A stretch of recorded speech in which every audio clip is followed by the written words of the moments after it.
Nós começamos hoje uma série que aborda cronologicamente, para facilitar o entendimento, a história da Bahia. O estudo que corresponde ao território atual do estado da Bahia, que envolve, claro, as capitanias, as antigas capitanias da Bahia de Todos os Santos, a capitania de Ilhéus e a capitania de Porto Seguro. Primeira divisão administrativa do que hoje é o território baiano.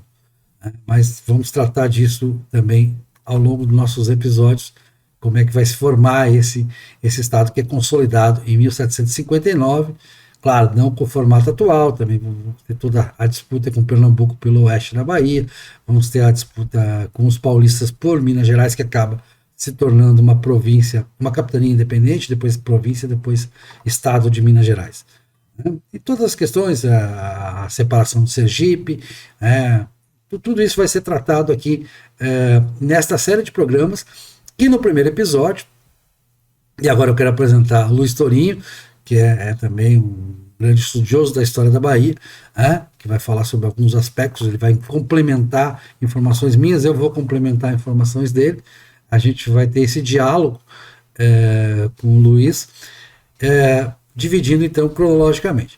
Então, a primeira parte nós vamos tratar até por volta de 1560, né, quer dizer, do descobrimento em os atuais municípios de Prado e Porto Seguro e Cabralho,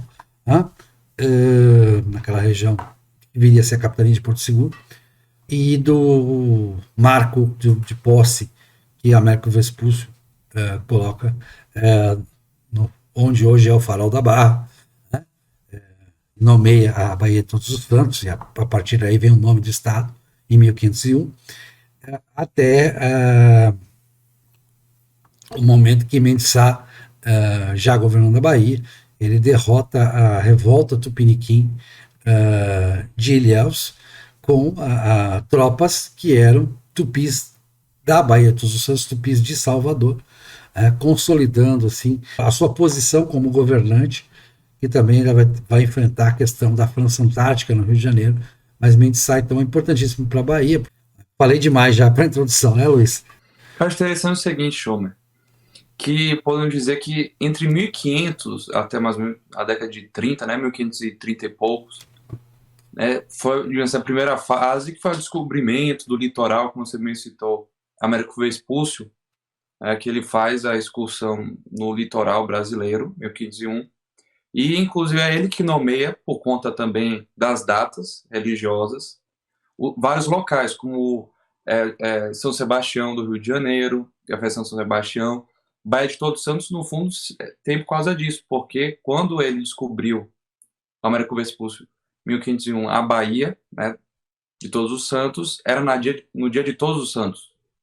E aí acabou sendo nomeado, então o nome é por causa disso. Então, desse período até mais ou menos a década de 1530, a gente pode dizer que é a primeira fase mais o que é que se diz de colônia de exploração. Que isso que é interessante, Schomer. Fala na escola assim, não, o Brasil foi, diferentemente dos Estados Unidos, uma colônia de exploração. Foi, mas foi até 1530, porque era somente feitorias de comercialização, etc, e tal, com os índios, mas não chegava a povoar. Isso também aconteceu na África, algumas regiões da Ásia portuguesa. Só que a partir de 1530, 1533, 1534, o rei Dom João III decide criar as capitanias hereditárias, ou seja, como o Estado português não conseguia financiar e ocupar, e já existia um risco, principalmente dos franceses, de começarem a ocupar o território brasileiro, ou pelo menos quebrar o monopólio português do comércio do pau-brasil, decide então povoar. Então o Brasil foi colônia de exploração? Foi, mas foi até 1530. Depois tornou colônia de povoamento. O próprio Fernando Henrique Cardoso fala isso nos artigos dele, na época de acadêmico sociólogo. Então é bom quebrar esse mito, né, que o Brasil sempre foi colônia de exploração, por conta disso não se desenvolveu, diferentemente dos Estados Unidos, do Canadá, assim por diante. Eu não gosto nem de usar o termo colônia, porque, na verdade, houve uma incorporação e uma incorporação territorial que respeitou o mesmo estatuto. Então, quando você tem o mesmo estatuto, ou seja, você nascia no Brasil, sendo filho descendente de portugueses ou descendente de ameríndios que tinham sido cristianizados, e aí você vai falar dos jesuítas já já, e vai esclarecer muito dessa história, você era um cidadão português de pleno direito, como aconteceu com muitos, inclusive o famoso Gregório de Matos, né? Ele nasceu no Brasil, nasceu na Bahia, e se tornou juiz em Portugal, foi estudar em Portugal, teve um tempo em que viveu lá, poderia ter ficado lá, ele era um cidadão português como qualquer outro. Então essa extensão de cidadania, ela tira a ideia de colônia, de tipo assim, nós aqui somos superiores e vocês, é apenas uma questão de centralização de governo. Você tem uma centralização de governo até 1808. Nasce em Brasília, por exemplo, naturalmente está mais próximo ao poder do que alguém que mora em outros estados, né? Nasce em outros Exatamente, então você tem que ter uma centralização do poder, você vai ter o Conselho Ultramarino por muito tempo, funcionando em Lisboa, que era uma governança, isso se reclamava, a governança do Brasil, da América Portuguesa a partir de Lisboa e tal. Essa é outra questão, quer dizer, essas disputas entre nobres portugueses pelo governo do Alemar, para o povo, para a população, interessava a cidadania. Então, o tratamento como cidadão, e isso é o mais relevante. E também, nós vamos tratar aqui do municipalismo, que era a grande democracia. Você diz, mas Portugal não convocava cortes, os Braganças assumiram em 1640, e aí não convocam cortes. Depois vai ter que vir a Revolução do Porto para se convocar as cortes. Mas a democracia existia. E essa democracia, que é uma democracia que vai que retroage no tempo, inclusive, ela é uma democracia do município, dos forais dos municípios. Aí nós podemos voltar até Vímara Pérez, né, até a fundação do Condado Portucalense, em que lá, já antes da independência de Portugal, a Guimarães, que é a vila fundada por Vímara Pérez, que leva seu nome, inclusive é uma coquetela, ela recebe um foral do Conde de Portugal, e esse foral dá privilégios. Esses privilégios eram privilégios que permitiam uma certa liberdade de expressão, que permitiam uma autonomia, que permitia toda uma participação política de base que envolvia a população, quase que em geral, nas decisões do reino, desse grande império português. E nós temos esse fenômeno do município no Brasil. Ilhéus tem uma Câmara, já no começo, já quando é fundada, né, a vila para o Francisco Romero, já tem uma Câmara ativa. Claro, outras capitanias vão ter dificuldade de implantar suas câmaras, é o caso do nosso Francisco Pereira Coutinho, aqui na Vila do Pereira, na Península Soteropolitana. Ele não chega a formar uma Câmara, ou pelo menos isso não deixou memória dessa formação da Câmara, embora devesse formar essa Câmara. Mas já como Tomé de Souza, Salvador passa a ter sua Câmara, logo em seguida passa a ter sua Câmara, e a Câmara de Salvador vai ter, inclusive na governança do Brasil, né, nós vamos ter o famoso caso da confisca da farinha, nós vamos ter a Guerra de Maracás, tudo isso passa pela deliberação da Câmara de Salvador, que tinha uma grande participação popular, digamos assim. O sistema de eleição não é igual ao que é hoje, era quase, ninguém queria ser vereador, porque ser vereador você tinha que pagar para ser vereador, você não recebia nada para ser vereador, você tinha que ser responsável. Até no Império foi assim. Exato, então você tinha essa figura municipal portuguesa, que na verdade é ibérica, né? Isso vem da Reconquista, inclusive, desses forais, né, que a gente mencionou. E isso dava um arejamento, arejava o poder, o acesso ao poder. Claro, você tinha o rei, mas o rei não podia tudo, o rei nunca pôde tudo. Desde Afonso Henriques, o rei nunca pôde tudo.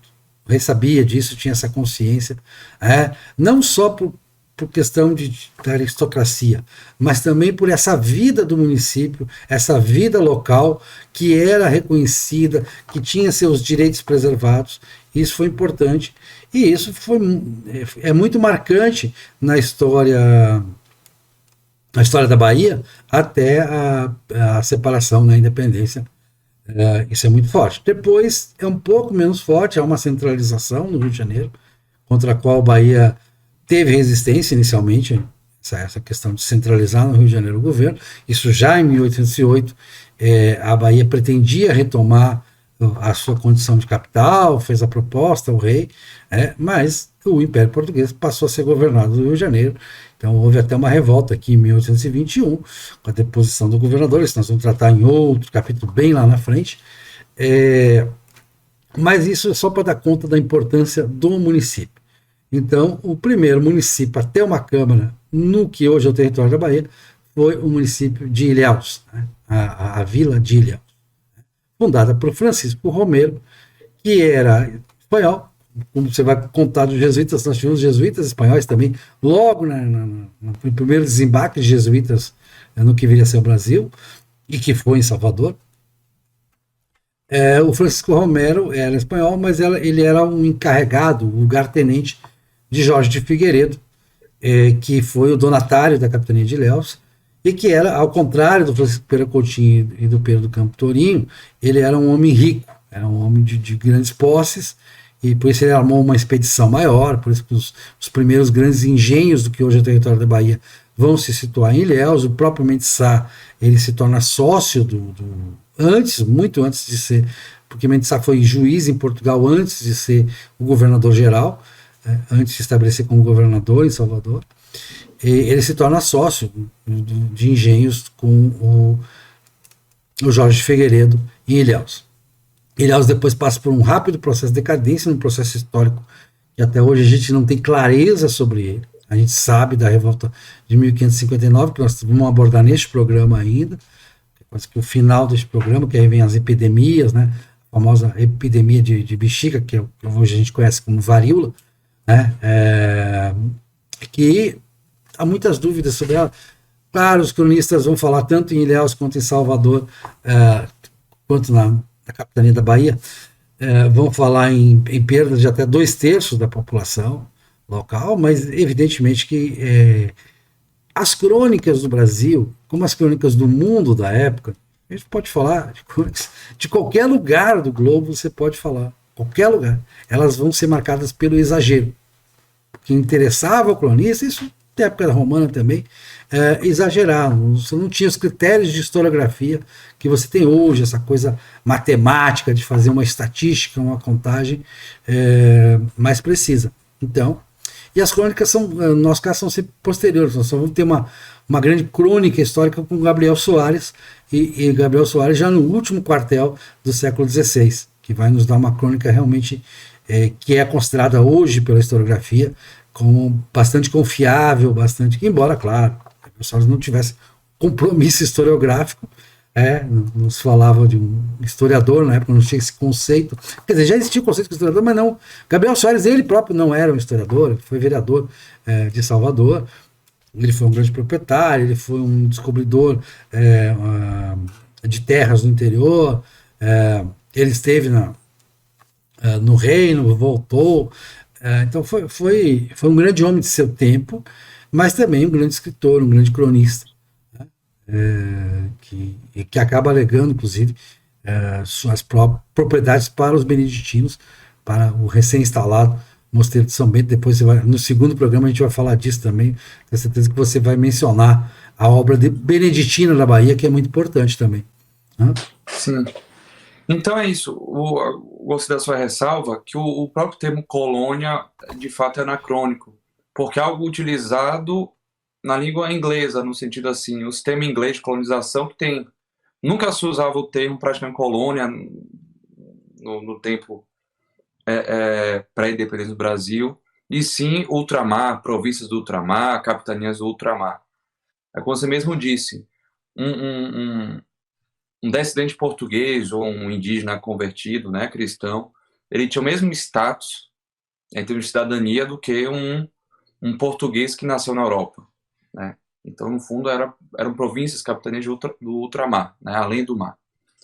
Então, uma das coisas que é interessante, voltando a essa parte das capitanias, no fundo era isso. Decidiu-se privatizar, podemos dizer, então, ou seja, não surgiu de algo estatista, esse algo mais privatista, de colaboração, né? E pegou-se como modelo que funcionou nas Ilhas de Madeira, Açores, etc. e tal, inclusive o açúcar, a produção de açúcar. E São Tomé. E São Tomé, que eram ilhas da África, né, do Oceano Atlântico, que Portugal tinha descoberto, colonizado, né, explorado antes do que o Brasil. Então, replicaram esse modelo aqui, mas, digamos assim, a historiografia, pelo menos nas escolas, querem sempre falar que iniciativa privada não funciona. Então, foi tudo um fracasso, etc. e tal. Mas de forma assim, mais indiferente e parcial. O que é que houve? Além do problema dos indígenas, né, de um problema que houve interferência, digamos assim, uma incidência maior francesa. Ou seja, como é que pessoas privadas, sociedade, iriam bater de frente contra o reino francês? Então não é porque incapacidade, é porque de fato é algo de natureza divergente, né, diferente, e a partir disso seria covardia exigir que um poder privado local, né, dentro de uma capitania, conseguisse dar conta, né, de corsários franceses assim por diante. E a outra que também resultou, se estimulou a vinda, a instalação da Capitania Geral, né, em Salvador, foi a distância das decisões governamentais daqui. Então, por exemplo, uma pessoa era presa e tinha praticado homicídio, algum crime pesado, só que só podia matar, né, executá-lo, pena capital, pedindo lá para Lisboa. Levava meses para responder a resposta, chegar a resposta e não chegar lá. Então, houve, digamos assim, atrapalhou nessa parte jurídica. Tanto que um dos motivos da instalação da capital em Salvador seria para o Estado português, principalmente a parte judiciária e também militar, ficar mais próximo, né, do que estava antes. Então não foi uma questão de ser ineficiente. Claro que algumas capitanias, os donatários acabaram nem ocupando, ou os índios acabavam, ou os franceses acabavam destruindo, ou seja, falhando, mas aquela tese, não, só funcionou em Pernambuco e São Vicente, no Brasil, porque é aquela coisa. O critério objetivo a capitania conseguiu fazer com que europeus portugueses se fixassem permanentemente no local, sim ou não? Porque eles colocam um critério assim, quem que ficou rico? Capitanias ficaram ricas. É que nem falar. Só se deu bem na vida quem ficou milionário. Né? Quem tem uma vida arrumada é um fracassado. Isso é ridículo. A questão é, quais foram os locais das capitanias que conseguiram manter? Então, Porto Seguro conseguiu, Ilhéus, assim por diante. Então, não foram somente essas duas. Foram essas duas que, de fato, conseguiram bastante dinheiro. E, por fim, só para encerrar a minha parte nesse aspecto, com a instalação do governo geral em Salvador, não acabou com o regime de capitanias, e sim foi para organizar a existência. Tanto que as capitanias acabam somente com o Marquês de Pombal em meados do século XVIII. Não, e não totalmente, porque a capitania de Itaparica, que era uma subcapitania, mas era a capitania, ela só é extinta em 1811, incorporada a Salvador em 1811. Isso. Então, digamos assim, o regime de capitanias dura durante 200 anos por baixo, né? Então vai se desdobrando e, claro, existia, digamos assim, você podia vender a capitania para outra iniciativa privada, para o próprio governo, assim por diante. Então, a vinda de Salvador foi para impedir que as agressões francesas fossem neutralizadas, que teve também, né, a França Antártica, ou seja, franceses tentando pelo sul como pelo norte. Isso aí levou anos para ser resolvido. Você citou a questão do Mendes Sá. Tem a questão da parte jurídica, né? Ou seja, para não ter que esperar toda a decisão de cima da parte da justiça lá de Lisboa, veio para cá. Tanto que, digamos assim, como era mais ou menos a estrutura jurídica portuguesa, tinha meio que o STF, né, o STJ em Lisboa, e tinham quatro cidades como se fosse segunda instância, que seriam as relatorias, se não me engano. Seria em Porto, norte de Portugal, em Goa, que seria a capital portuguesa da Ásia, e em Salvador. Ou seja, o prestígio de Salvador estava no mesmo de Porto, que até hoje é a segunda cidade portuguesa principal, estava abaixo de Lisboa. Né? Então, teve esse motivo jurídico também. E a cidade que dá nome ao país, inclusive, né? Porto, lembrar sempre, condado portucalês, era uma referência, cidade Portucale dos romanos, né? Que é a cidade do Porto, que é onde está o mesmo sítio, pelo menos, o mesmo local. Bom, só para situar assim, a questão econômica da época, que é muito importante, para situar essa questão que você falou assim, a exploração e tal. os portugueses, eles apresentaram o mundo ao mundo, mas era um país de em torno de 1 milhão de habitantes. Há estimativas de 1 milhão a 1 milhão e 300 mil habitantes em 1500. Tá? É um país muito pequeno, a França tinha quase 20 milhões de habitantes no mesmo período. Falou da importância da França na época. Com 1 milhão de pessoas, Portugal conseguiu um feito fantástico. Né? Portugal apresentou o mundo ao mundo, é uma obra histórica, a maior obra histórica de todos os tempos, e é um feito que jamais poderá ser repetido, porque hoje o mundo já se conhece. Hoje as pessoas. Porque os japoneses não sabiam que existiam africanos, os africanos não sabiam que existiam japoneses, os ameríndios, todos, não sabiam que existia o resto do mundo, e o resto do mundo não sabia que existiam os ameríndios, e assim por diante. Nós tínhamos, realmente, a Europa sabia que existia a China, sabia que pouco sabia, quase nada sabia da África abaixo do Saara. O que se sabia era por relatos das caravanas islâmicas do norte da África, que já estava sob o governo islâmico há muito tempo, que faziam tráfico de escravos. Realmente o fluxo de escravos para as regiões islâmicas vindos do sul do Saara, ele é maior historicamente do que o fluxo de africanos abaixo do Saara para as Américas. Você tem uma ideia de como isso, quando os portugueses vão chegando, primeiro ao que hoje é o Senegal, que eles chamavam de Cabos, né? E depois a a chamada Costa da Mina, depois ao Reino do Congo, depois Angola, depois ao Cabo da Boa Esperança, que até hoje é a cidade do Cabo, batizada pelos portugueses, depois a Moçambique, depois a Bombaça, que hoje é um grande porto do Quênia, né? Depois a própria Etiópia, reino do Preste João. Isso nós vamos contar também num outro debate que vai ter aqui no canal, que é a história de Portugal, né? A história do Brasil com seus antecedentes, que vai contar a saga de Portugal também nesses descobrimentos. O Vasco da Gama mais conhecido, 1498, que é quando o Vasco da Gama chega à Índia, mas nós vamos ter as Ilhas Molucas, malucas, porque pela geografia delas, o contorno delas parecia uma maluquice, então se falou malucas. Para você ter uma ideia, a Indonésia, o país chamado Indonésia, que o nome em inglês é Indonésia, é um nome português, foi batizado pelos portugueses. O nome China, os chineses não conhecem a China como China, o nome é bem diferente, eu não sei nem pronunciar como é o nome. O nome China foi dado pelos portugueses, né? Até o CH é nosso. O nome Japão, que depois virou Nippon em inglês, é o nome dado pelos portugueses. O Japão tomou contato com a Europa através dos jesuítas, que se estabeleceram em Nagasaki e contaram para uma região toda lá. Cristianizaram grande parte dos japoneses da época, que era uma coleção de estados feudais do Japão do século XVI.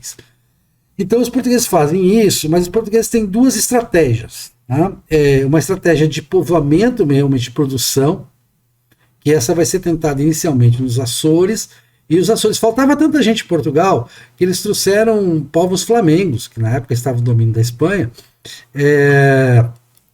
ou brigando com a Espanha também, tinha muito essa coisa. A história dos Países Baixos é uma história da briga, e Antuérpia, por exemplo, ela recebia o nosso açúcar e refinava o nosso açúcar, porque Antuérpia era um porto amigo de Portugal, por estar em oposição ao domínio espanhol. Isso é interessante. Essas brigas de Portugal e Espanha, Portugal teve 3 independências. A primeira do Reino de Leão, depois do Reino de Castela, já ajudada pelos ingleses, e a terceira, que já é com o Brasil participando, que é de 1640, que é a família Bragança, também com apoio inglês. Né? Enfim, Portugal, só para situar essa questão da exploração econômica e entender. Então, Portugal, nos Açores, povoou, porque é despovoada. As ilhas dos Açores não tinham população nativa. A Ilha da Madeira não tinha população nativa. E a Ilha da Madeira é o primeiro empreendimento, depois nós vamos falar no segundo capítulo, da cana-de-açúcar, especificamente do açúcar, da importância do açúcar para a época, a importância do açúcar na nossa história, a importância do açúcar para tudo no Brasil, né? O açúcar tem uma importância capital para o Brasil. Continua até hoje, né? Até hoje o etanol brasileiro é o etanol mais bem produzido do mundo, a mais alta tecnologia de produção de etanol do mundo hoje é brasileira. A maior produção também é brasileira.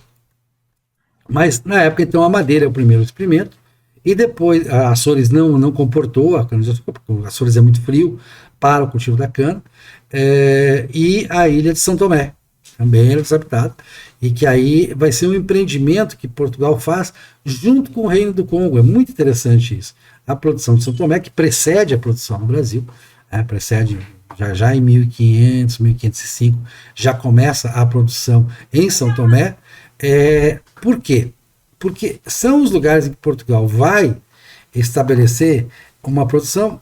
Primeiro, ele não enfrenta a oposição local, não tem problemas com locais, porque não existiam locais.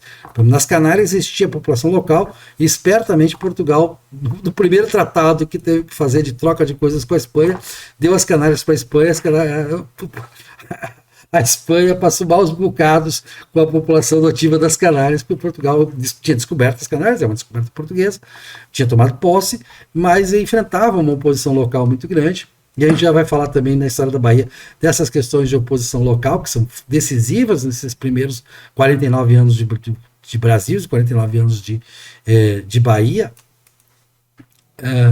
Tá. Mas o resto era contatos com os naturais. E esses contatos com os naturais, eles estabeleciam um certo primado, as feitorias, as relações, mas eram relações comerciais. Então, quando você fala colonização, exploração, tá, o que era o pau-brasil? O pau-brasil era uma troca com os tupis. A feitoria de Cabo Frio, por exemplo, se você pegar, o que era? Ia lá, levava alguma coisa para os tupis levavam para o Brasil, traziam para o Brasil. Era uma troca comercial. Se vocês também faziam essa troca comercial com os tupis, né? Porque Portugal via os povos como dignos de respeito. Isso era uma coisa muito interessante em todas as andanças portuguesas.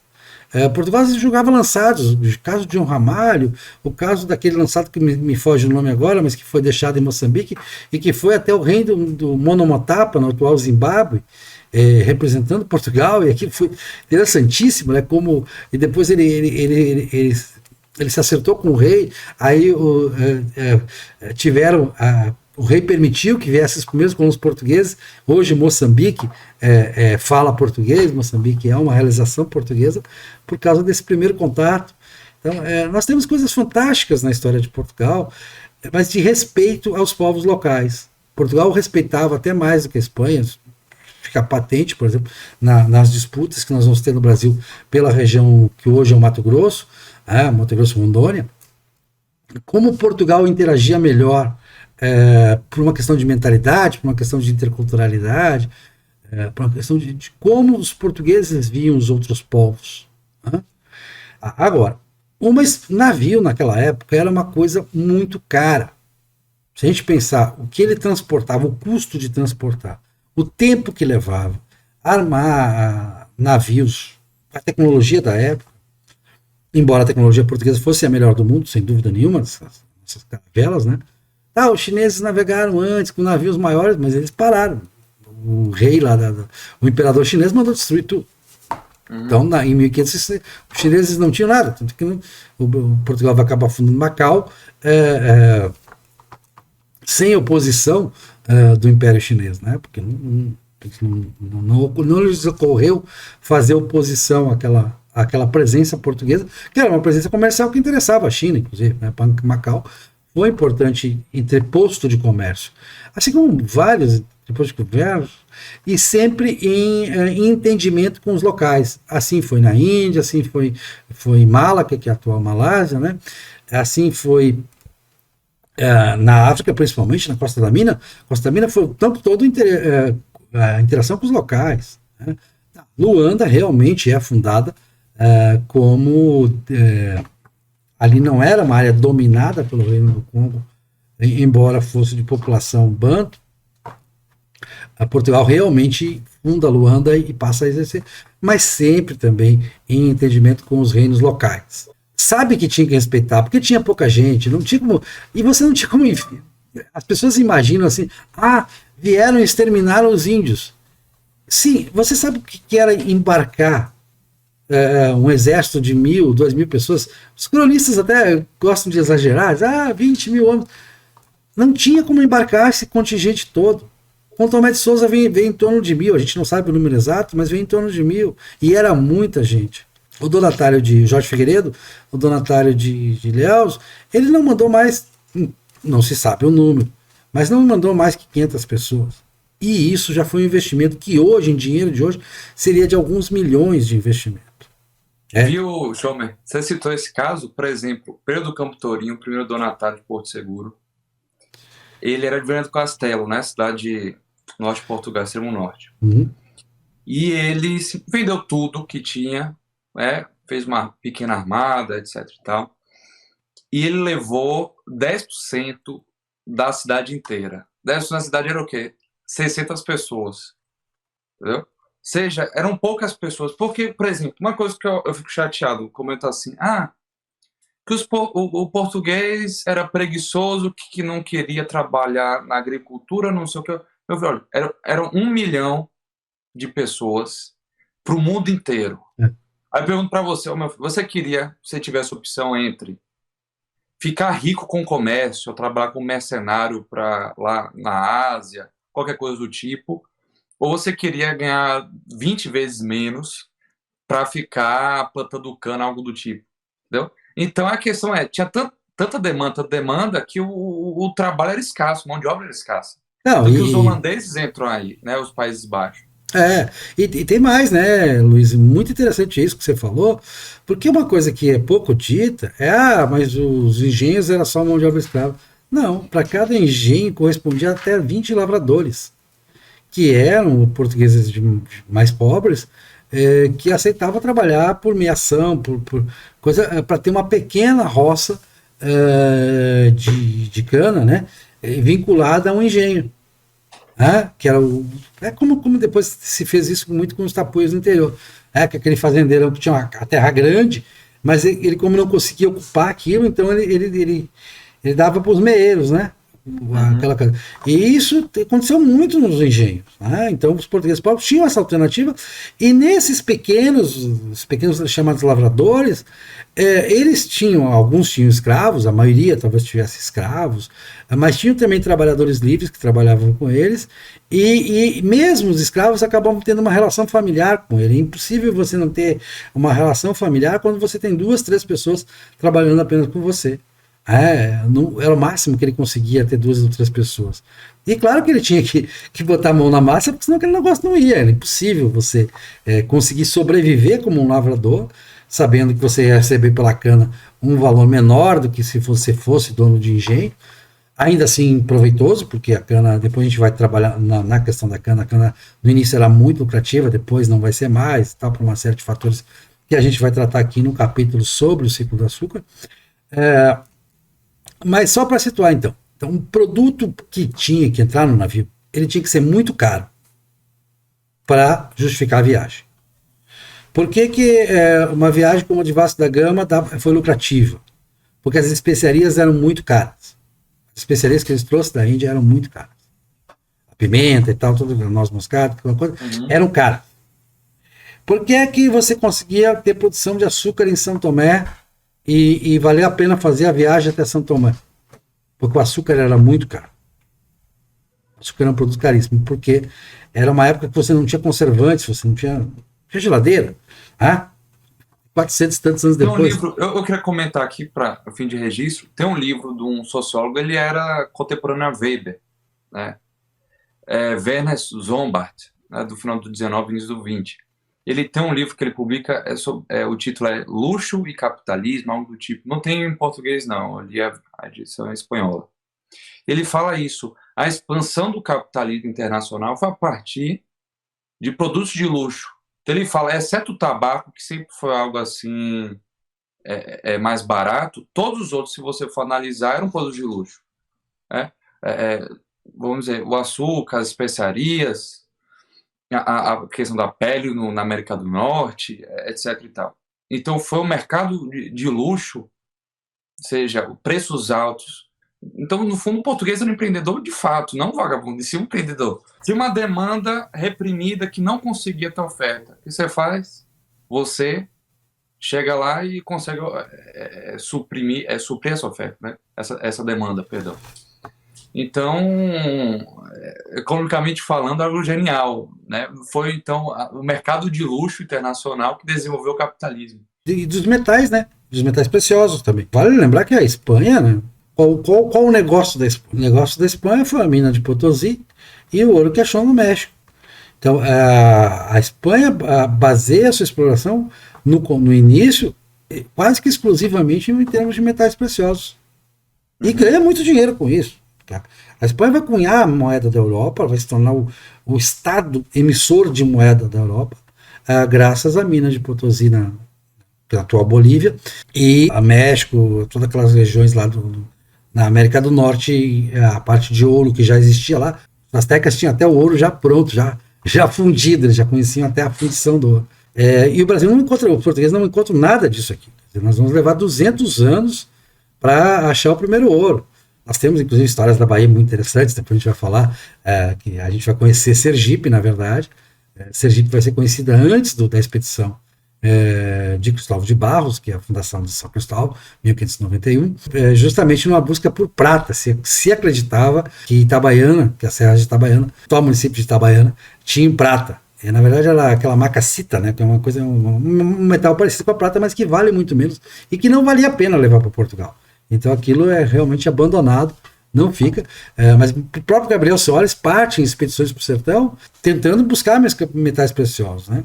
Há uma busca por metais preciosos e há uma busca infrutífera até que ocorre no final do século XVII já. Né? Bem no finalzinho já, 1697, 1698, ocorre as primeiras descobertas de Minas Gerais. Havia um ourozinho de aluvião lá em torno de São Paulo de Piratininga, mas também uma coisa muito pequena que não teve nem expressão econômica, para se ter uma ideia de tão pouco que era. Então, como organizar economicamente? Aí se diz na escola, se ensina assim. Portugal estava às voltas com a carreira da Índia e não dava bola para o Brasil. Claro que Portugal deu muita bola para o Brasil, Portugal gastou muito dinheiro com o Brasil antes de ter algum retorno.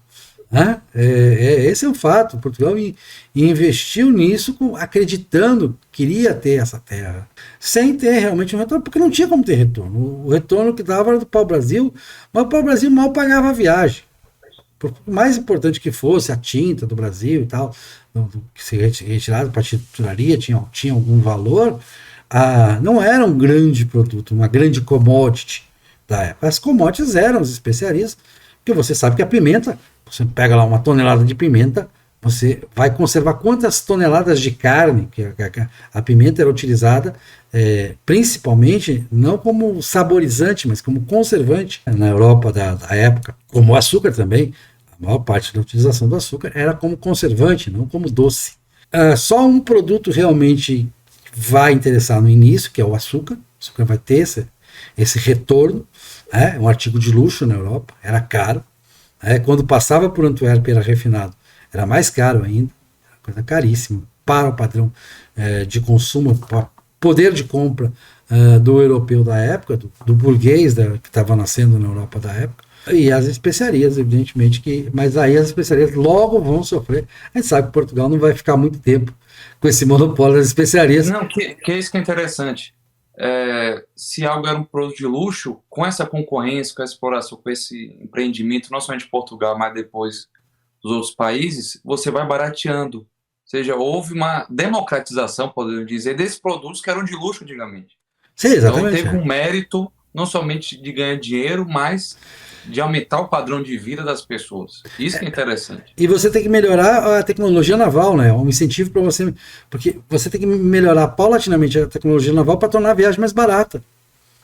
Você tem que especializar os marinheiros. Há todo um empreendimento, há todo um esforço para fazer esse sistema funcionar. O fato é que o chamado Novo Mundo, ele começa dando prejuízo, ele é uma grande aposta. Mas no caso português, ao contrário do caso holandês, ele se dá numa inter-relação. E aí nós vamos voltar para a história da Bahia, porque a história da Bahia é marcada por isso nos primeiros 60 anos. Você vai falar dos jesuítas. Os jesuítas é exatamente essa a intenção, com uma grande interação com a população local.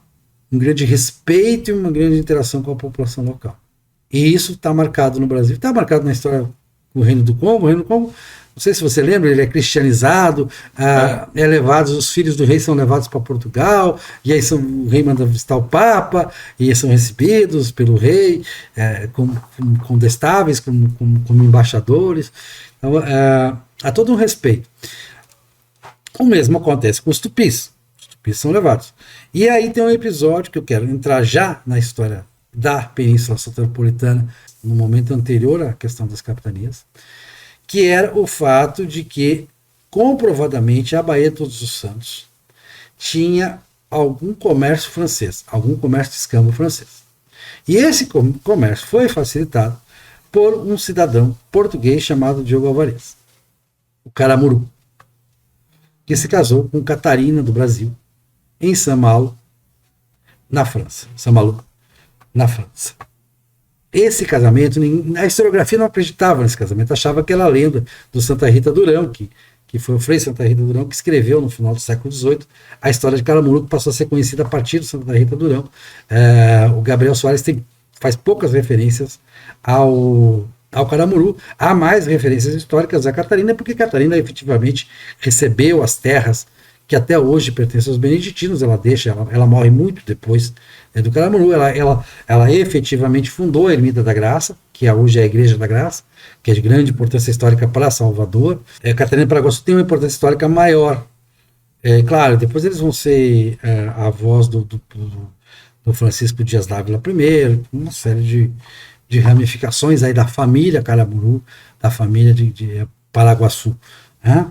Mas antes disso, em 1528, Caramuru e Catarina são embarcados na Baía de Todos os Santos, aqui na Península Soteropolitana, levados à França, casados lá, numa cerimônia que teve como madrinha ninguém menos que a esposa de Jacques Cartier, que é o conquistador do Canadá. Ou seja, tinha uma importância muito grande para aqueles territórios franceses, aquelas zonas do Atlântico Norte francês que estavam empenhadas já no século XVI em comércio atlântico.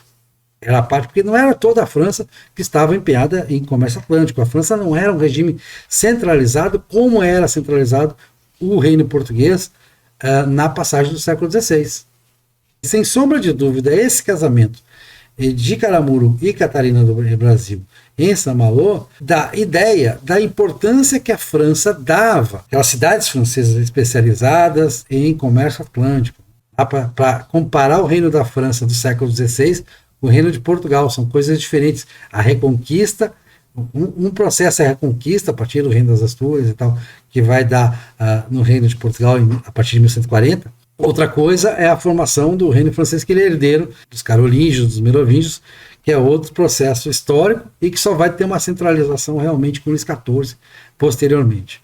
Não tinha essa centralização que Portugal já conhecia por conta de fatores que fazem diferença na história de Portugal. Espanha mais ainda, né? Porque a Espanha é mais complicado um pouco, porque na época de 1500 já está tendo aquela Isabel e Fernando, né? Os reis católicos. Há um processo de unificação da Espanha em curso naquele momento, que também dificulta um pouco a Espanha no início. Esse início a Espanha vai ter problema. Embora o Colombo tenha sido o primeiro a pisar, Portugal, em termos globais, estava levando vantagem naquele momento, embora fosse muito menor. Voltando para o Caramuru e para a Catarina, que é importantíssimo para a nossa história. Isso demonstra que na Bahia os franceses estavam presentes. E até que essas capitanias, pelo menos o que cobre o registro histórico, só os franceses estavam presentes. Não havia uma feitoria, por exemplo, no território que hoje é a Bahia, como existia em Cabo Frio. Existiam expedições guarda-costas e tal, mas não houve uma presença, um comércio maior. O Brasil tinha dois lançados, que eram o Caramuru e o João Ramalho, não se sabe se era nova. Aquela história de que desceu do Rio Vermelho, aquilo tudo é lenda, aquilo realmente é literário, pode ter acontecido, mas é improvável. Não. Se diz, o Caramuru nasceu no Minho e tal, não tem comprovação documental disso. Tem comprovação do casamento, tem comprovação de que ele estava com com Francisco Pereira Coutinho, de que ele estava, no momento que Tomé de Souza desce, ele estava em Salvador na época, no que viria a ser a cidade de Salvador, estava na Bahia nessa época, e que morre logo depois, também não tem data precisa da sua morte, mas Catarina vive até a década de 1580, ela tem uma vida longeva, e aí ela dá a terra que ela tinha recebido, que não é pouca, envolve desde a Graça até o Porto da Barra, uma série de que é uma terra que ele recebeu em Cismaria, ela dá essa terra aos beneditinos que cobram foro até hoje por causa disso.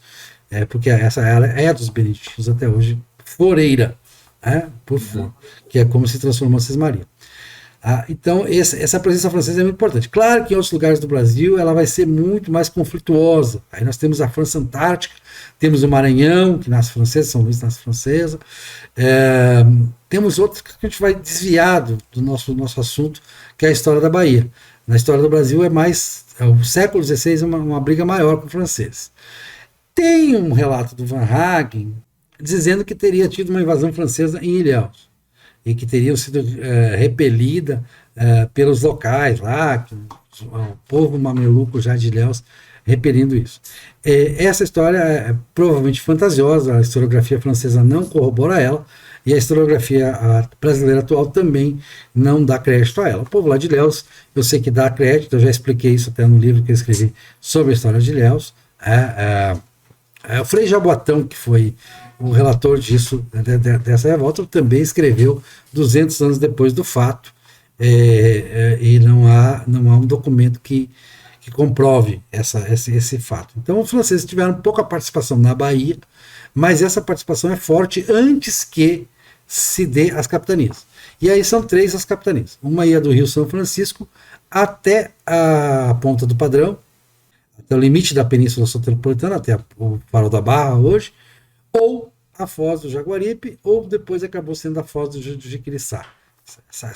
Essa linha demarcatória da capitania da Bahia com a capitania de Ilhéus, ela oscilou ao longo do tempo, como houve disputas também pela linha demarcatória da capitania de Ilhéus com a capitania de Porto Seguro, que acabou se estabelecendo ali em Belmonte, né, no Rio de Jequitinhonha.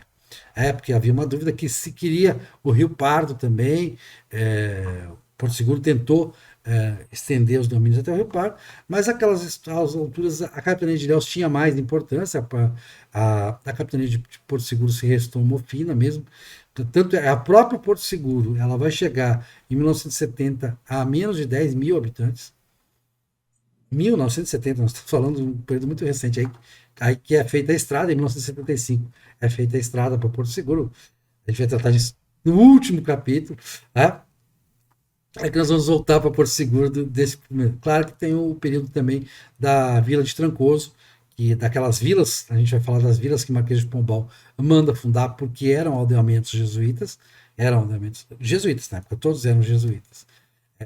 Os aldeamentos que Marquês de Pombal manda transformar em município. No caso mais próximo de Salvador é o Abrantes. Abrantes vira município, que depois vai mudar a sede para Camaçari, e o atual município de Camaçari era da vila indígena, da vila jesuítica de Abrantes, né? O aldeamento jesuíta, que não se chamava Abrantes, chamava aldeamento do Espírito Santo. Você vai falar disso na história dos jesuítas, que é um dos principais aldeamentos, junto com o aldeamento de Veracruz, que passa a compreender a capitania de Itaparica, que é um povoado lá que tem, indo para quem vai para um povoado, para aquela litoral chamado Baiaco, tem até hoje, tem as ruínas da igreja de Veracruz.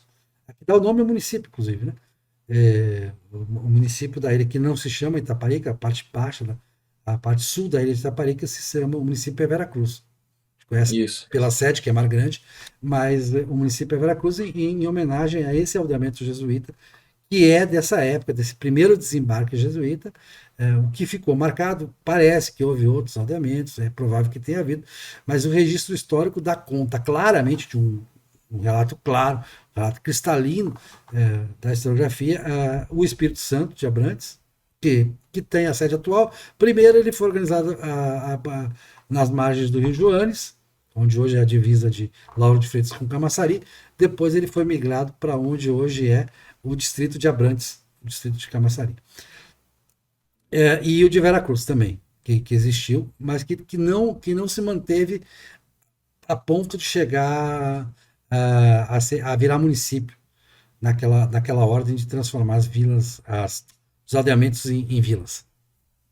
Não, que é isso, o casal lá, Caramuru e Catarina Paraguaçu, foi bastante importante, inclusive tiveram um choque com o primeiro capitão Donatário, Francisco Pereira Coutinho. E os filhos do finado Donatário vendem para a coroa, e a coroa, pelos motivos que eu mencionei antes, né, a parte militar do risco francês, que se acabou também exemplificando, a parte dos índios, a parte de descentralizar a estrutura jurídica portuguesa, assim por diante, decide fundar Salvador. Tomé de Souza traz mais ou menos 1.000 pessoas, né? E isso que é interessante, Salvador é como se fosse Brasília, já estava, né, as ruas, o plano urbano em Salvador já estava tudo pronto, desde lá de Portugal. Luiz Dias, era o Lúcio Costa e Niemeyer da época, né? Que era o construtor de Salvador, né? Que não foi o Tomé, foi o Luiz Dias. Ele veio de lá com um projeto desenhado. Claro que ele teve que adaptar. Mas, Não, enfim. claro. Mas é isso que fala, Salvador não tem o mesmo planejamento nenhum. É problema que o relevo daqui não ajuda, né? Se é que fosse plano, que nem Brasília, né? Curitiba também, eu percebi. Mas Salvador tem 2 planos, né? Cidade alta, cidade baixa. Por que escolher a cidade alta? Um lugar estratégico, inclusive para se defender militarmente. Já a cidade baixa seria para o porto. Então, Salvador já foi criada. E que era uma rua só, né? Depois teve os aterros. Isso, era É só, minúsculo. só a rua do Corpo Santo que realmente existia no começo. E a ladeira Isso. da Preguiça. Para ter uma noção, a água batia até no mercado modelo, né? Às vezes até antes. Mas, de qualquer forma, Salvador então já se torna uma cidade de vez, não é um povoado que vai crescendo aos poucos, etc. e tal. Foi feito de fato para ser a capital da América Portuguesa. Se tornou também um porto importante, principal porto português, e durante séculos, principal porto do hemisfério sul do mundo, né, mais movimentado, que acaba perdendo importância. Isso que é interessante. Com a inauguração, séculos depois, já no final do 19, início do 20, do canal de Suez, né, no Egito, e o canal do Panamá. Porque antes tudo tinha que passar pelo Oceano Atlântico. E qual era o porto principal da zona sul do Oceano Atlântico? Atlântico Era Sul. Salvador, né? Do Atlântico Sul, obrigado. Então, Fundo Salvador, que é interessante. Se você for, digamos assim, em cima do elevador Lacerda, que tem a praça municipal, você vê no fundo são as 3 construções que representam os pilares da civilização brasileira, né, da colonização portuguesa, do povoamento português, que depois a catedral foi construída logo depois. Que o Palácio do Governador, que hoje é o atual Palácio do Rio Branco, né, aquela construção já é mais recente, porque houve bombardeio em 1912, então já é uma construção mais recente, mas o Palácio sempre foi lá. A Câmara dos Vereadores, para representar. Então, o Palácio do Governador representava o quê? A monarquia, né? Ou seja, o pilar era o rei, né? A monarquia. A Câmara dos Vereadores, né, que é uma construção do século XVII já, que está hoje em dia, mas era lá também, e que No mesmo representava o lugar. municipalismo. A igreja da Ajuda era praticamente no mesmo lugar também. Isso. Então, isso.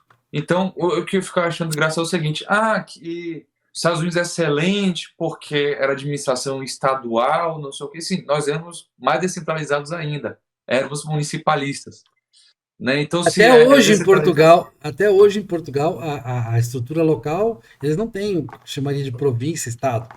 Tem uma divisão lá, que é regiões e tal, mas não é como um poder. O poder é isso. municipal, são os 300 e poucos Isso. municípios lá em Portugal. Então, a povoação portuguesa foi mais descentralizada do que a própria inglesa. Então, isso é bom constatar. Então, o municipalismo é um dos pilares do Brasil, né, da América Portuguesa. Tem a Santa Casa de Misericórdia, que fica na atual Rua Chile, né? Ou seja, Santa Casa de Misericórdia, que nós brasileiros não temos uma noção, é uma criação exclusiva portuguesa. Em 1498, a rainha Dona Leonor, lá em Portugal, cria a Santa Casa porque é alguma inovação.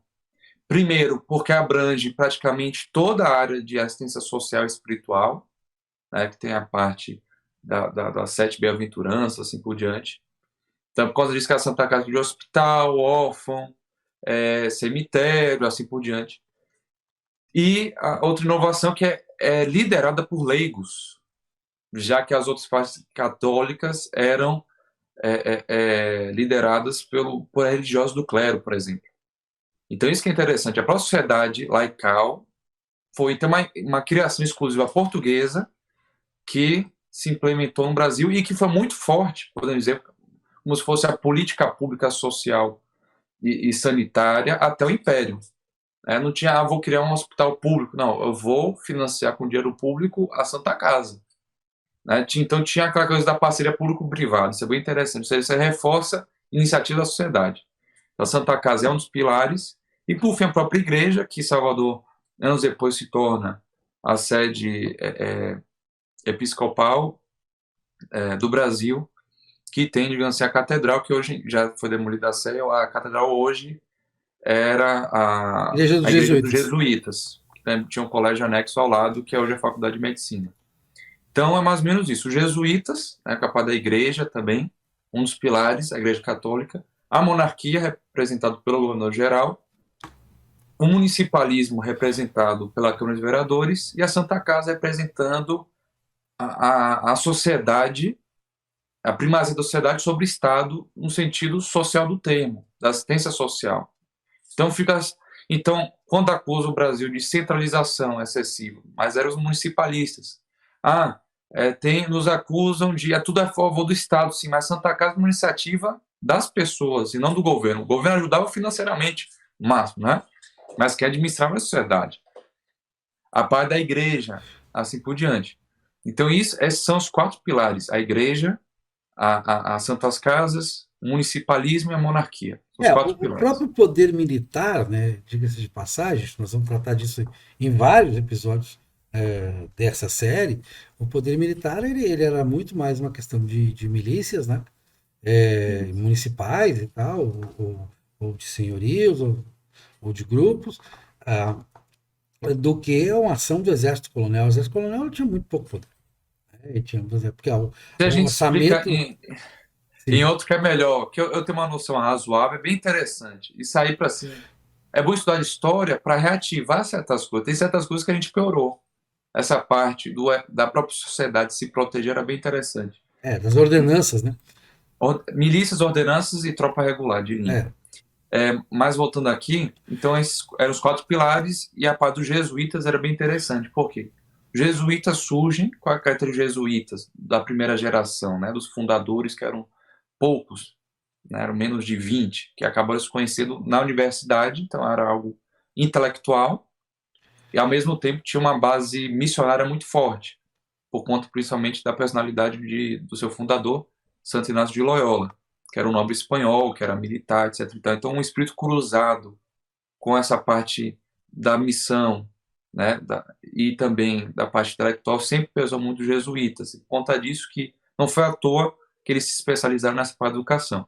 Então, em 1834, eles são fundados lá na França, né, eles acabam fazendo meio que uma consagração religiosa, algo do tipo, e depois vão para Roma pedir autorização papal, que conseguem em 1540. E coincidiu, não acho que seja uma simples coincidência, mas providência divina, quando Dom João III pede para o Papa que enviasse para ele religiosos que ajudassem na evangelização, não somente dos portugueses no ultramar, mas também dos gentios, né, dos pagãos.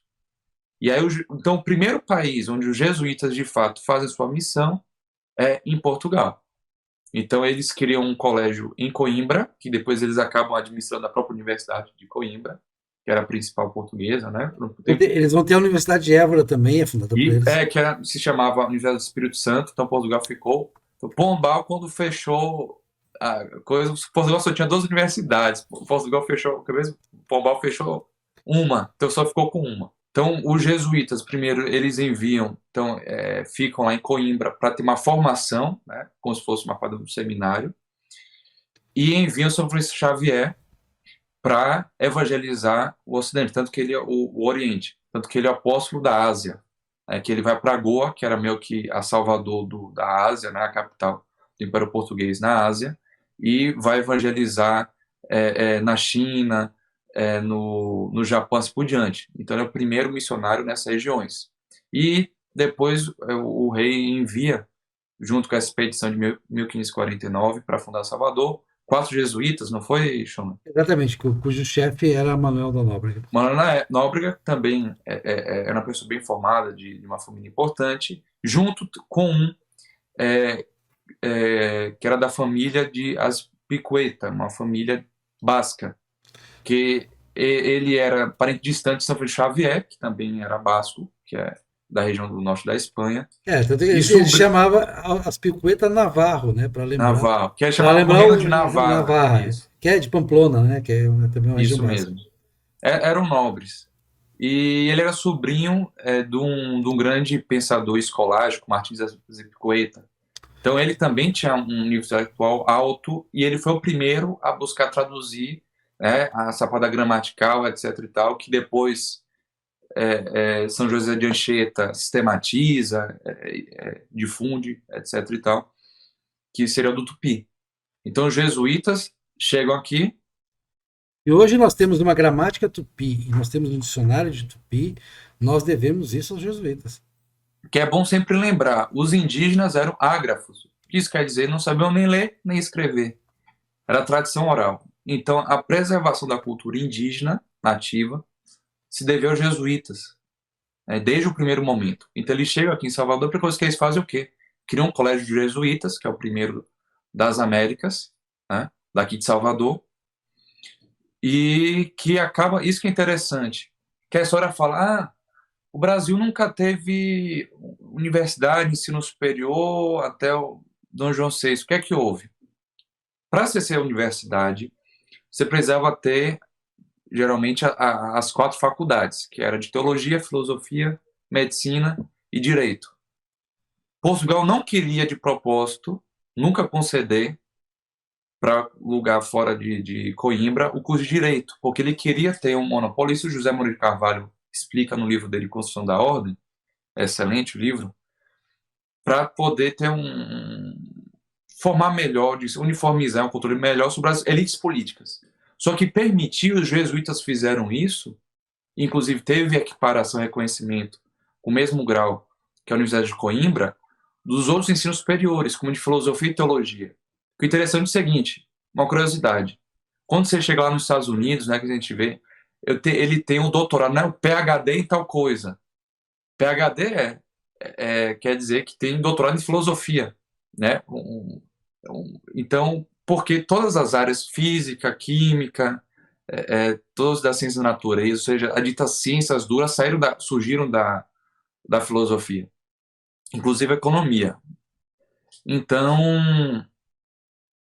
no Brasil não existia universidade, porque para ser universidade precisava também do curso de direito. Mas existiam os jesuítas, além dos colégios, que era uma rede de colégios no litoral, também ensino superior.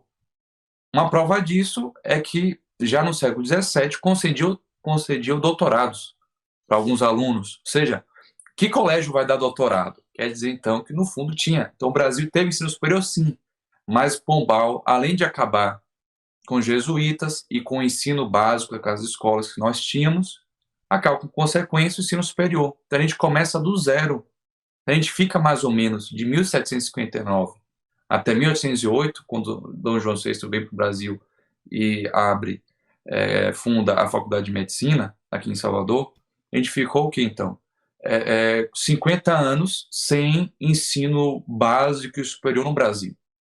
Então não foi culpa da colonização provavelmente português, foi culpa de Pombal, que era um iluminista, que além de acabar com das 2 universidades portuguesas, acabou com uma, que era do Espírito Santo, atual de Évora, deixou só Coimbra, acabou não somente com todo o ensino básico brasileiro, como também o ensino superior que tinha nos cursos de filosofia e teologia, exceto direito.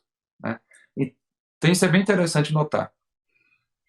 Pode comentar, Mas Chão, por favor. vamos voltar para os meados do 16 aqui, né? Do século XVI, que é a chegada dos jesuítas, né? O primeiro momento.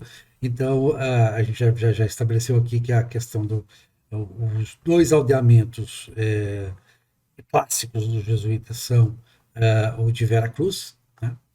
Que era em Itaparica, e o de Espírito Santo, que depois vai receber esse nome Abrantes, já quando se transforma em vila por ordem de Pombal, em 1759. Bom,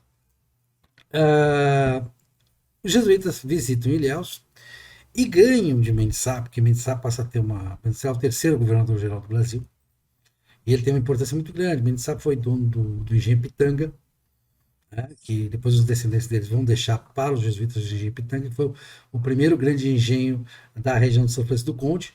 São Francisco do Conde se estabeleceu já com vai ser aquele município junto com Cachoeira, aquele que vai ter mais engenhos, que vai ter uma produção maior de açúcar, mas já no século XVI o engenho Pitanga tinha uma importância, foi um dos primeiros grandes engenhos, foi o maior engenho do início da segunda metade do século XVI no Recôncavo. Antes disso, Ilhéus tinha tido muitos engenhos. Ilhéus teve uma era de ouro do açúcar na década de 1540. Era a capitania mais rica das três. Né? Pedro Campotorini não conseguiu dar uma importância econômica muito grande para Porto Seguro. Não, ele malogrou como formação, tanto que Porto Seguro vai ficar uma capitania muito pouco povoada ao longo do tempo. É uma coisa que vai só resolver na segunda metade do século XX. E o Francisco Pereira Coutinho já era um capitão, que tinha chamado de rusticão, né, era um homem rude, e que era um capitão militar, ele tinha feito campanhas na Índia e ganhou isso como recompensa, ganhou a capitania como recompensa disso. E aí ele estabelece o povoado da Vila do Pereira. A Igreja da Vitória é fundada nessa época, que seria uma vitória dele sobre tribos inimigas dele. Porque o que acontece? Você chegava e conversava com o Tupi, aí nós vamos ter que falar do Tupi. Para explicar essa primeira parte, tem que falar do Tupi. E o Tupi era o habitante de todo o litoral do que hoje a gente confessiona na Bahia. Os portugueses deram nomes diferentes aos tupis. Então, os caetés mataram o bispo Sardinha. Os caetés, que viviam em Alagoas, né? Eram uma tribo tupi. Eram tribos tupis. Eram várias tribos tupis daquela região. Então, os potiguaras do Felipe Camarão, que também vai participar da história de Salvador, o Felipe Camarão, vai estar aqui. Ele não participa só de Guararapes, ele vai estar aqui.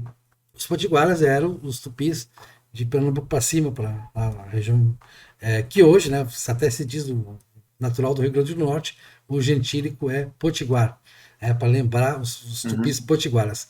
E aqui na Bahia tinha essa distinção dentre as capitanias, que os daqui eram chamados tupinambás, os da Bahia Todos os Santos foram chamados tupinambás, e os da Ilhéus e Porto Seguros eram os tupiniquins, que foram os primeiros a ser contatados, justamente aqueles que o Caminha descreve na carta, eram tupis. Né? Os pataxós que estão lá hoje eram um povo machacali que chegou na região de Porto Seguro há uns 100 anos, mais ou menos, contar de hoje. Eles chegaram 400 anos depois que os pataxós apareceram por ali em Coroa Vermelha. Eles vendem artesanato, lá você vai lá em Coroa Vermelha, tem até um território pataxó, mas os pataxós ali são invasores e invasores recentes. Quem estava ali eram tribos tupis.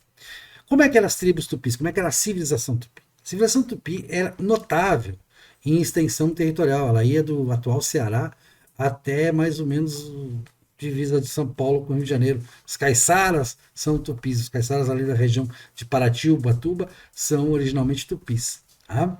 E até se fala da Confederação dos Tamoios. Nunca existiu Confederação dos Tamoios, é um mito. A Confederação dos Tamoios é uma maneira europeia de enxergar as coisas. Os tupis eram tribos, então eles tinham uma unidade linguística, inclusive muito próxima do Guarani, que o Guarani já é mais para o sul.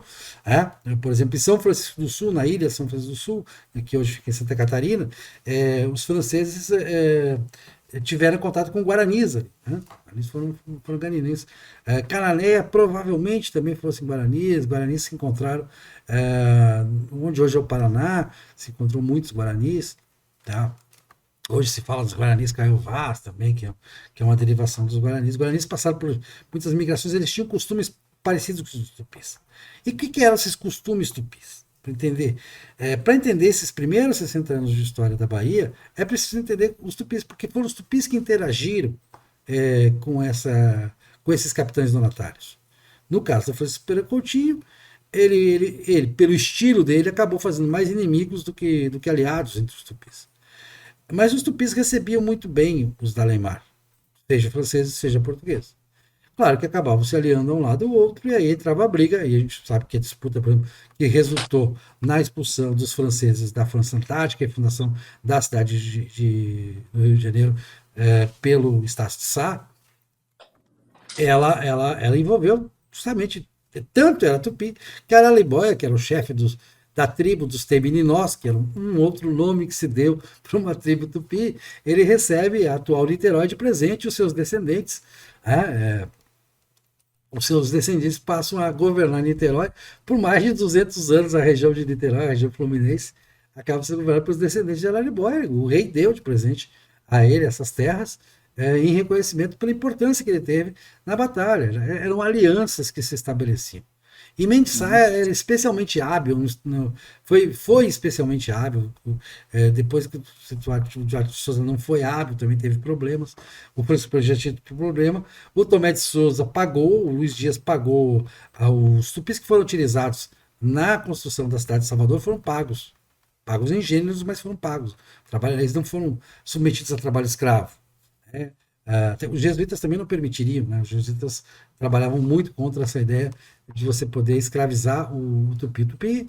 Não, mas que não aceitava, porque ele é notável para a época uma civilização que tivesse a mesma língua e os mesmos costumes, a mesma cultura, numa extensão territorial tão vasta. Mas por que os tupis não formavam um império? Como os astecas, que foram encontrados pelos espanhóis, como os incas, que foram encontrados pelos espanhóis. Porque os tupis, eles tinham na cultura dele a ideia de que era a coisa mais terrível para um homem morrer de morte morrida e ser enterrado. Na cabeça dele, aquilo não podia acontecer. Então eles criaram toda uma ritualística de guerra. Mas essa guerra não se dava entre tupis e não tupis. Os tupis eram tecnologicamente, mas em termos de armas também, de armamento, superiores aos outros povos chamados Macro-G, que habitavam mais nessa época o interior do Brasil. E essa predomínio fazia com que eles não tivessem contato. E os tupis eram muito xenófobos também. Eles não chegaram, claro, a ter convivência. Isso aí é uma outra história. A história indígena no Brasil é riquíssima. Teve avassalamentos de parte a parte. Teve a questão lá daquele andamento jesuíta lá do Ceará, que é Ibiapaba, né? Um grande andamento, em que aí conviveram várias etnias.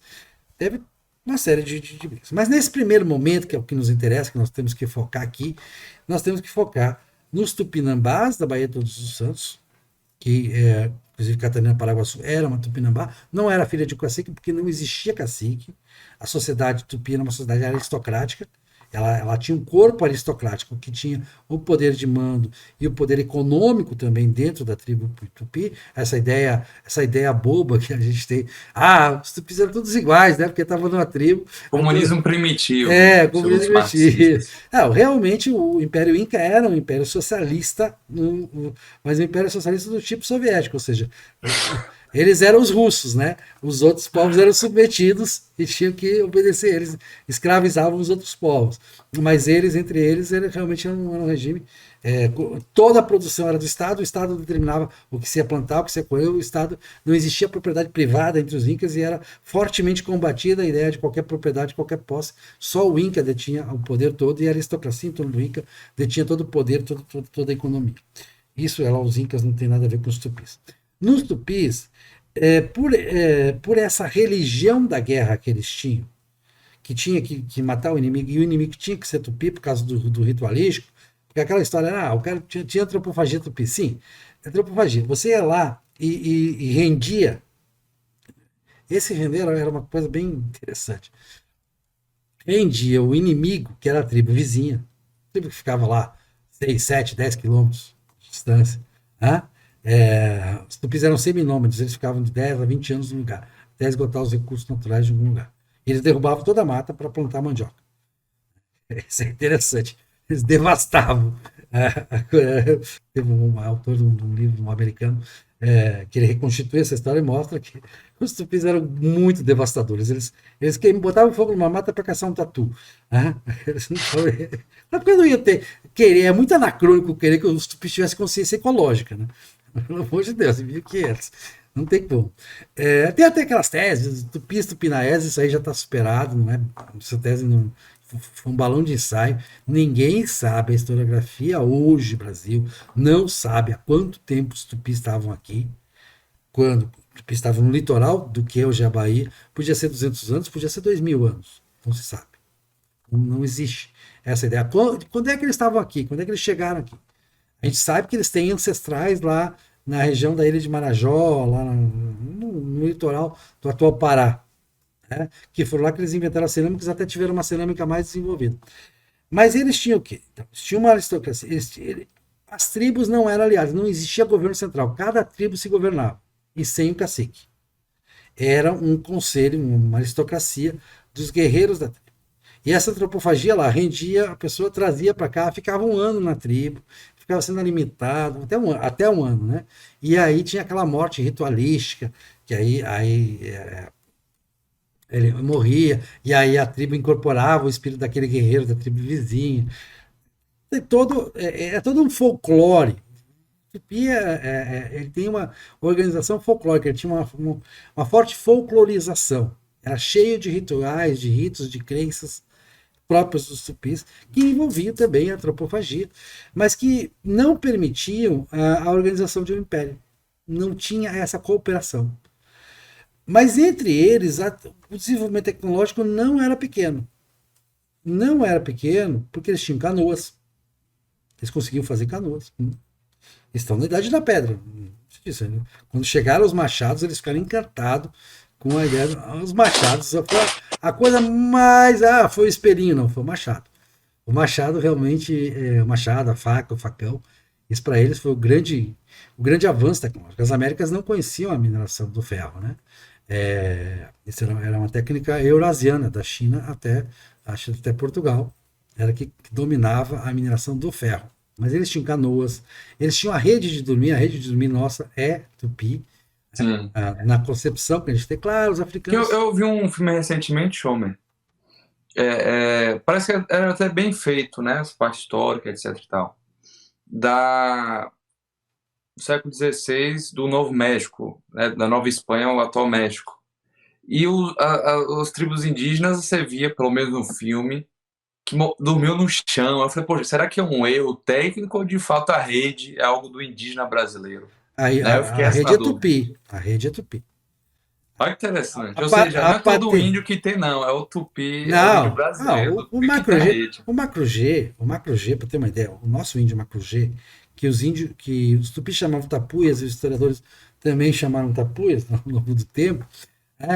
O botocudo, o aimoré, no caso da Bahia tem o botocudo, tem o aimoré, tem os camacãs mongóiós. Isso a gente vai ver em outros capítulos da história da Bahia, a importância do João Gonçalves da Costa, que vai ter interação com os camacãs mongóiós, que depois vem com os machacalis, que dos machacalis derivam os pataxós. Aí já os altamente capuchinhos do sul da Bahia, eles já vão tratar com esses indígenas e não com os tupis. Os jesuítas inicialmente tratam com os tupis, depois vai ter aqueles índios do sertão de Rodelas, que também são tapuias, mas não ficou determinado exatamente que etnia seria. Bom, mas para ter uma ideia do que o Macro-G era, o Macro-G chegava aí do sertão do que hoje é o Rio Grande do Norte ao que seria hoje Barra, na Bahia, né? No São Francisco, ano a ano. Eles iam, era sazonal por causa do período de seca, de chuva.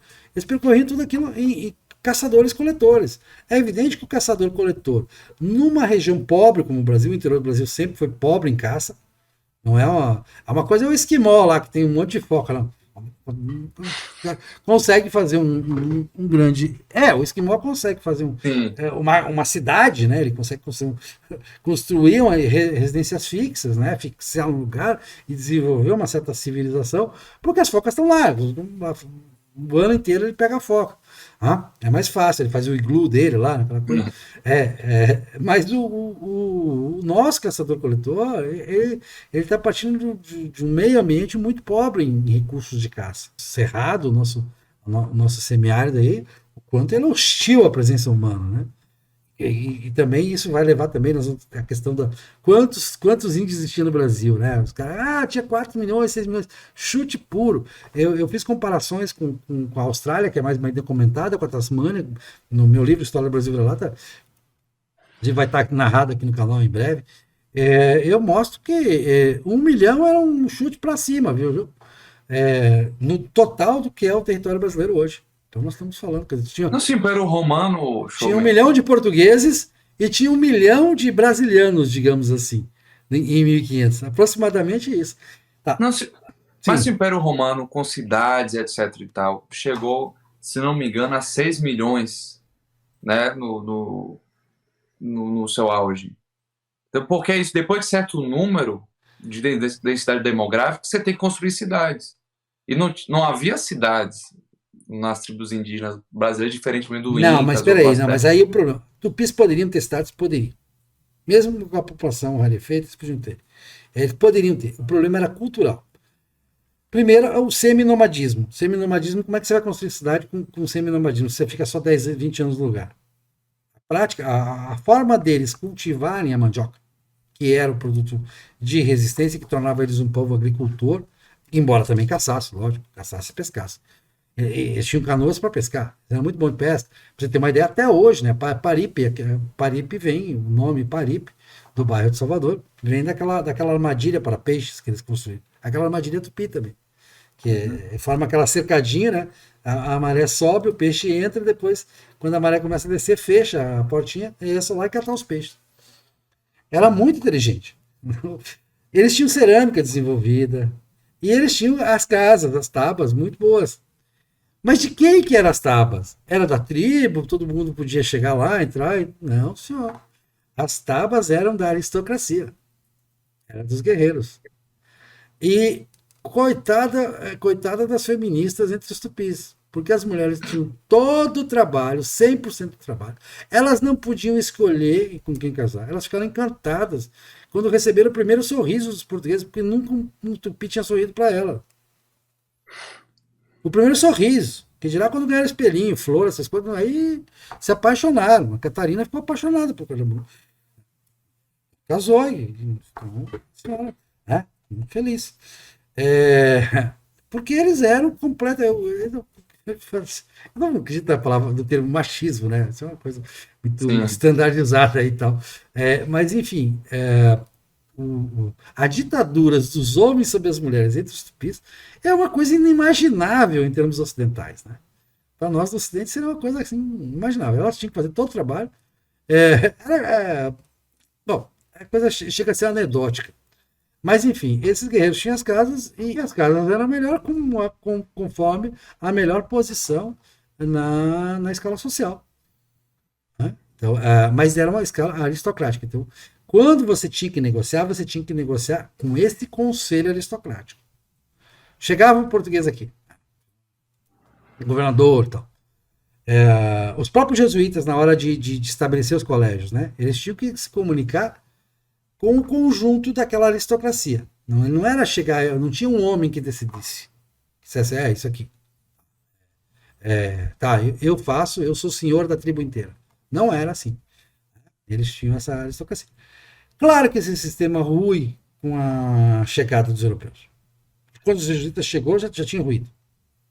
Em Salvador já tinha ruído completamente. Porque eles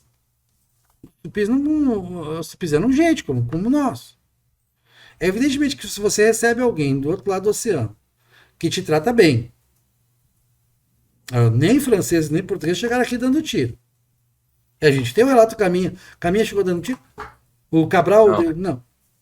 O Américo Vespucci atirou em alguém? Não. Houve hostilidades contra uma expedição espanhola na costa norte do Rio Grande do Norte, do atual Rio Grande do Norte. Houve hostilidade. Mas a hostilidade partiu de terra. Eles tentaram desembarcar, a tribo que tinha lá, que eles nem tiveram tempo de saber se era tupi ou se não era, porque tiveram que voltar para o navio correndo. Começaram a atirar arco e flecha lá. Sai daqui. Pronto, acabou. Ninguém era louco de desembarcar. E outra, precisava dos tupis. É isso. Por que Francisco Pereira Coutinho não prosperou? Porque não teve apoio dos tupis.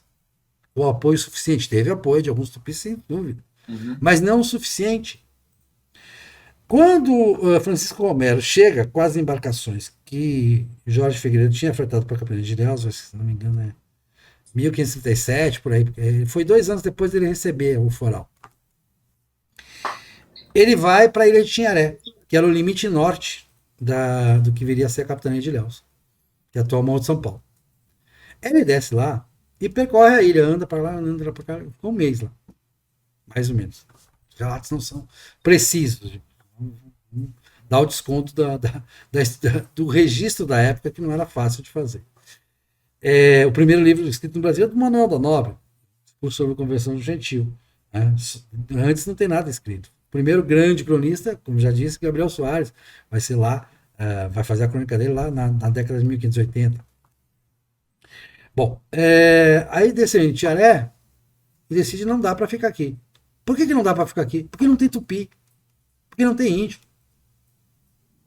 Como é que eu vou saber qual é o fruto que é comestível? Qual é a caça que é comestível? Como é que eu vou saber como caçar, como pescar? Como é que eu vou sustentar esse monte de homem aqui? Dar comida para eles, sem apoio local? É impossível. É impraticável. E aí ele vai descendo e ele se fixa em Ilhéus, porque vê um bom porto protegido, aqueles Ilhéus protegem a entrada da barra do Rio Cachoeira, como até hoje pode se ver lá. E aí, quando ele desemboca, quando ele entra na Foz do Cachoeira, ele é recebido por uma grande população, porque existia uma grande população chamada Tupiniquim ali na Foz do Cachoeira. E, claro, faz amizade, faz paz com eles. Não chega atirando. Se ele chegasse atirando, ele perdia. Aquele povo ou ia se revoltar com ele, ou ia ganhar a briga, porque o mosquetão não era tão superior assim a uma flecha. Você tinha que ter tempo para carregar a arma e tal. Você já tinha levado umas 10 flechadas antes de conseguir dar um tiro. Eu acho que de fato era superior. A arma de fogo era fraca ainda. A arma de fogo, assim, para o confronto à distância era complicado. Agora, claro, confronto homem a homem, você tem uma faca, mas os nossos indígenas, logo, eles estavam com suas próprias facas, com suas próprias armas de fogo. Aqueles chamados assaltos que teve na região de Camamu, que muito preocupava a Câmara de Salvador, porque a região de Camamu logo seria o que iria prover Salvador de farinha de mandioca, que era o produto base da alimentação, além da carne, evidentemente, que Tomé de Souza traz uma coisa importantíssima para a Bahia. E Ilhéus não chegou, Ilhéus levou 300 anos para chegar, que era o boi. O boi será fundamental para a colonização de todo o interior da Bahia. Todo o interior da Bahia é baseado na colonização do boi. A civilização da Casa da Ponte, da Casa da Torre, do Viegas, lá, na atual Feira de Santana, Itapororocas. Todo que nós vamos ver nos próximos capítulos, o boi vai ter uma importância fundamental. Até pela ordem que tinha de não poder criar o boi perto do litoral para não atrapalhar as terras que eram destinadas à cana. E como naquela época não tinha cerca, também não permitir que o boi fosse. Você plantou cana ali, daqui a pouco passa o boi, estraga um pedaço da plantação e tudo. Sério, tinha todo esse problema. Eu sei, tem essa. E aí houve a proibição. Vamos interiorizar. Vamos interiorizar. E nessa interiorização se colonizou todo o sertão da Bahia. Inclusive as regiões que Pernambuco depois vai reclamar, mas que a colonização foi a Casa da Torre. Que é a Bahia. Mas já Sim, mas só para completar o negócio dos tupis, então não houve essa confrontação com os tupis. Houve uma amizade. O que aconteceu em 1559, que está muito bem documentado, foi uma revolta tupiniquim em Ilhéus. Não se sabe por quê, não se sabe os motivos. mais de uma tribo, mais de uma, e quando se fala uma tribo são 200 a 400 pessoas aproximadamente. Mais de uma tribo tupiniquim ataca os moradores de Ilhéus que ficam ilhados na cidade e pedem socorro a Salvador. Governava Mendes Sá. Mendes Sá tinha engenho lá em Ilhéus. Aí Mendes Sá enche o navio com tupinambás, que era o nome que se dava aos tupis daqui, e os tupinambás vão para Ilhéus para libertar Ilhéus desse cerco dado pelos tupiniquins. E aí a coisa vai terminar na Batalha do Cururupi, na atual praia do Cururupi, em Ilhéus, né? Fica entre Ilhéus e Olivença hoje, com a vitória dos tupinambás. Por que os tupinambás venceram? Porque eles jogaram, estrategicamente jogaram os tupis de lá para o mar aberto.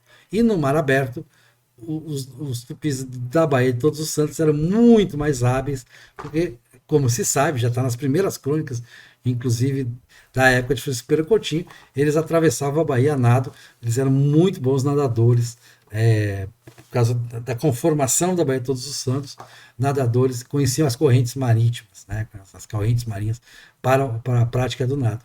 E aí ganham essa batalha e tanto ganharam a batalha que até hoje se evoca lá, a esquerda inventou lá em Ilhéus a tradição dos tupinambás, o povo tupinambá, que a gente vai desmentir essa história, bem desmentida lá na frente, mas a evocação não é tupiniquim, é tupinambá. Por quê? Porque o Mendes Sá levou os tupinambás para lá e os tupinambás ganharam essa batalha, libertando a cidade de Ilhéus daquele cerco.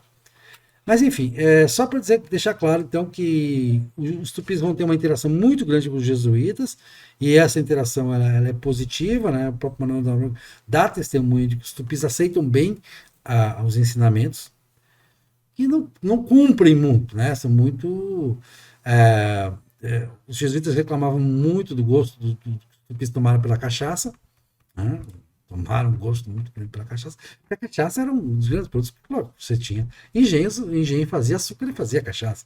Era muito fácil fazer cachaça. Sim, era Quando você barato. tem.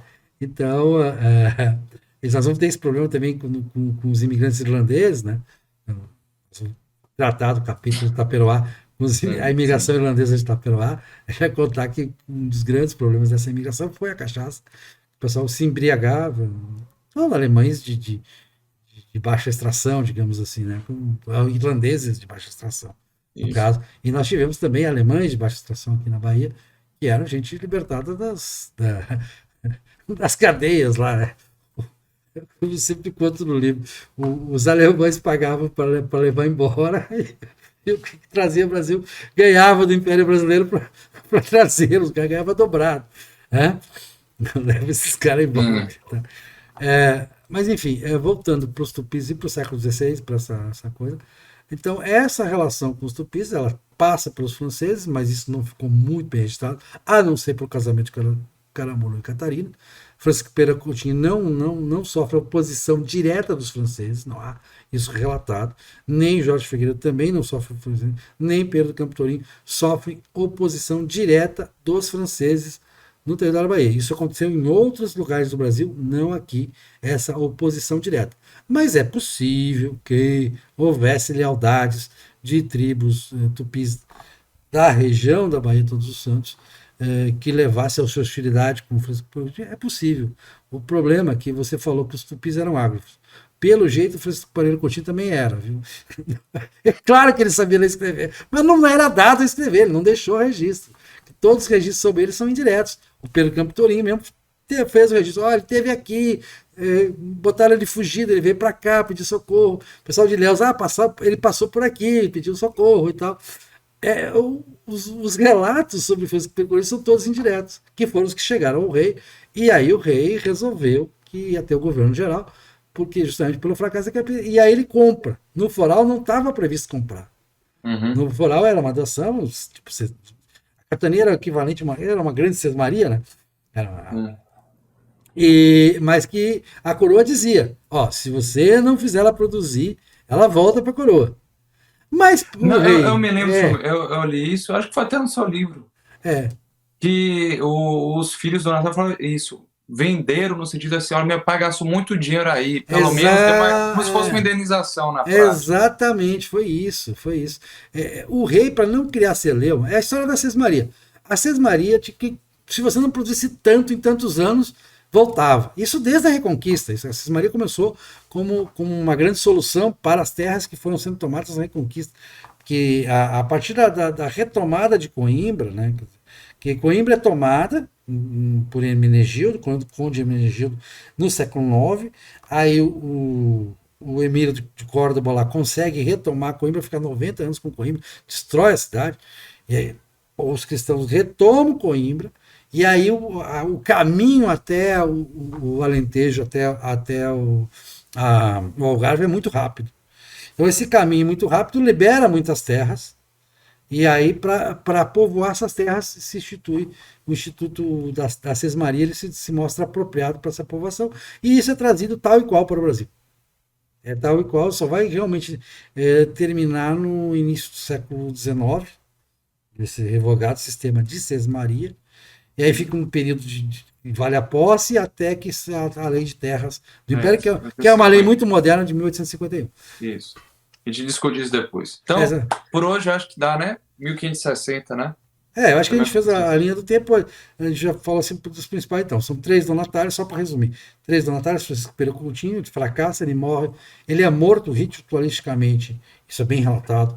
Quando volta, ele vai a Porto Seguro e Ilhéus pedir socorro, volta, em 1548, o navio dele encalha na região de Taparica, e aí uma tribo que já era hostil a ele o captura e o sacrifica, 1548.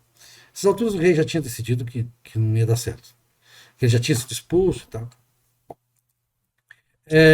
O Jorge Figueiredo, ele manda o Francisco Romero para Ilhéus, junto com uma grande expedição. Tem um grande sul, na década de 1550 funciona muito bem, e por motivos que até hoje não estão bem explicados, entra em decadência. O Ilhéus vai terminar o século XVI com apenas 3 engenhos em funcionamento, e vai terminar o século XVIII com apenas o engenho Santana em funcionamento. Mas ainda que o engenho Santana fosse muito importante, fosse muito produtivo, o engenho Santana era uma estrutura maior que a própria vila de Ilhéus em alguns momentos, né? Bom, e a de Porto Seguro não tem jeito. Depois do Pedro Campo Tourinho, ele faz várias tentativas lá, era um homem bastante ilustrado, ao contrário do Francisco Pereira Coutinho, um homem bastante ilustrado, ele deixava os relatos escritos, muito ricos os relatos do Pedro Campo Tourinho, mas não dá certo. É que a filha dele, é isso, o filho mais velho acaba morrendo solteiro, né, que ele que descobre Minas Gerais, ele vai tentar buscar, né, pedras preciosas. Tem várias expedições, né? Que isso, parte de Porto Seguro. Foi, né? Mas o lugar que vai vingar lá, que a gente vai falar mais adiante, é Belmonte. Belmonte vai vingar por ser a foz do Jequitinhonha. Então ele vai ter uma importância portuária, então vai ter várias tentativas. Belmonte vai ser, da capitania de Porto Seguro, o primeiro lugar a vingar. Depois, já como comarca de Porto Seguro, nós temos aí Caravelas, nós temos aí Nova Viçosa, aí vão ser grandes desenvolvimentos. Já na província da Bahia, a província da Bahia vai se aproveitar muito de alguns empreendimentos de Nova Viçosa, Caravelas, e também continuando a povoação de Belmonte. Só para encerrar aqui então, Chomer, então é isso da capitania de Porto Seguro. O Pedro Campos Tourinho tem o primeiro processo de inquisição, né?